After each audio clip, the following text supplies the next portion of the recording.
국방부가 2일 공개한 2020 국방백서에서도 2018년에 이어 북한군은 적이란 표현이 빠졌다. 이전 백서에서 기술했던 정권세습이란 표현을 없애고 대신 김정은 국무위원장 집권으로 바꿨다. 국방부는 이날 국방정책의 방향 등 주요 국방 현안을 담은 2020 국방백서를 발간했다고 밝혔다.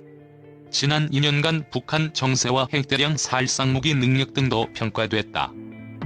이번에 발간된 국방백서는 1967년 이후 24번째, 현 정부 들어 두 번째 발간이다.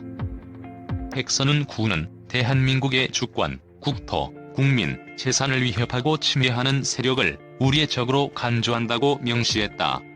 문재인 정부 출범 이후 처음 발간된 2018 백서에서는 이전 정부가 북한 정권과 북한군은 우리 적이라고 표현했던 문구를 삭제하고 적을 포괄적 개념으로 규정했다. 정부가 올해 한반도 평화 프로세스 구축을 위한 정책 역량을 집중하겠다는 의지를 밝힌 데다 북한에 대한 불필요한 자극을 최소화하기 위한 차원으로 풀이됐다. 2020 국방백서 중 일부 연합뉴스.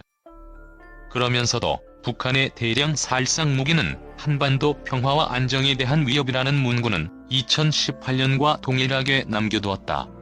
북한이 2020년 10월 대규모 열병식과 올해 1월 8차 당대회 등을 계기로 신형 전술, 전략무기를 잇따라 공개한 상황에서 지나친 눈치보기라는 비판이 제기될 것을 우려했다는 분석이다. 국방부 관계자는 도발한다면 우리가 적으로 간주하고 대응한다는 사실엔 변함이 없다고 강조했다. 북한의 핵능력이 고도화되고 있다는 지적이 있었지만 백서는 핵무기 소형화 능력이 상당한 수준 등 2년 전 백서와 같은 평가를 내렸다. 북한 내부 정세를 소개하면서 이전 백서의 정권세습이란 표현을 김정은 국무위원장 집권으로 변경한 것에 대해 군이 북한 권력의 정통성을 인정한 것 아니냐는 비판이 제기됐다. 국방부 관계자는 세습과 집권의 표현 차이는 있지만 내용적인 측면에선 큰 차이가 없다면서 김 위원장이 집권한 지 거의 10년이 됐기 때문에 주체를 어디에 두느냐에 따른 표현의 차이라고 설명했다. 전시작전 통제권 전환에 대해선 전작권 전환을 위한 핵심 군사력 요소를 빠짐없이 갖추고 있다며 자신감을 드러냈다. 2일 국방부가 발간한 2020 국방백서에는 일본이 양국 관계뿐만 아니라 동북아 및 세계의 평화와 번영을 위해서도 함께 협력해 나가야 할 이웃 국가라고 표현됐다. 연합뉴스.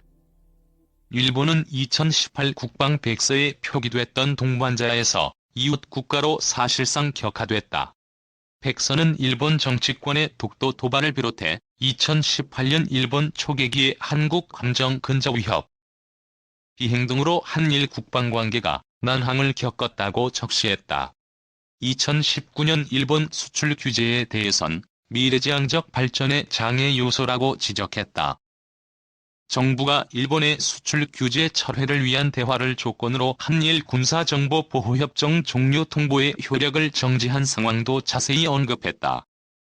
이에 대해 일본 산케이 신문은 일본 정부가 지난해 7월 공개한 방위백서에서 한국과 폭넓은 분야에서 방위 협력을 추진한다는 문구가 삭제된 것에 대항하는 측면이 있는 것으로 보인다고 분석했다.